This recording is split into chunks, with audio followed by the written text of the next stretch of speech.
آریانا سعید هنرمند محبوب کشور در امریکا حادثه ترافیکی کرد.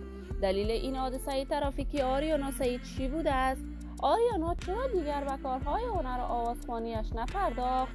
و دلیل دوری آریانا سعید از اسیب سعید نامزدش چیست؟ من در این ویدیو پیرامون حقایق همین ماجرا خواهم پرداخت. پس در ادامه با کانال دنیا اینفو باشید.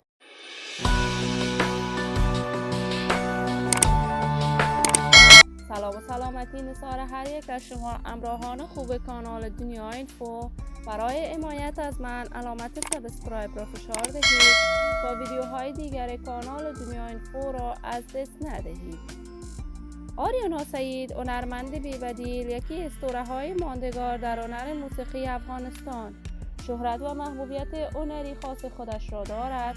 آریانا سعید را میتوان از جمله هنرمندان موفق کشور دانست که همیشه خواسته برنامه‌های هنریش به طور زنده اجرا کند.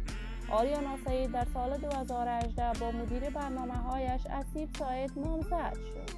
نامزدی آریانا سعید با اسیب تا کنون ادامه داشته است. این دو علاقه‌مندان و طرفداران فراوانی دارند. اسیب سعید در تمامی برنامه‌های آریانا سعید همواره با وی می‌ایستد. تازه آریانا سعید در امریکا نهاده برای دفاع از حقوق زنان افغانستان ساخت. وی مصروف کارهای سیاسی است و به همین دلیل مدت می شود دیگر به کارهای هنریش نپرداخته است. آریانا دوست دارد بیشتر اوقات برای دفاع از زنان افغانستان آهنگ بسراید. تازه تصاویر آریانا سعید در صفحات مجازی نشر شده است که وی در امریکا حادثه ترافیکی انجام داده است. اما تا کنون آریانا و اسیب درباره جزئیات این ماجرا ابراز نظر نکردند، ولی آریانا سعید کاملا از راه هنر موسیقی به دور است. دلیل دوری آریانا سعید معلوم نیست، ولی ما در انتظار نشر تازه ترین آهنگ‌ها از این بانوی هنرمند خواهیم بود.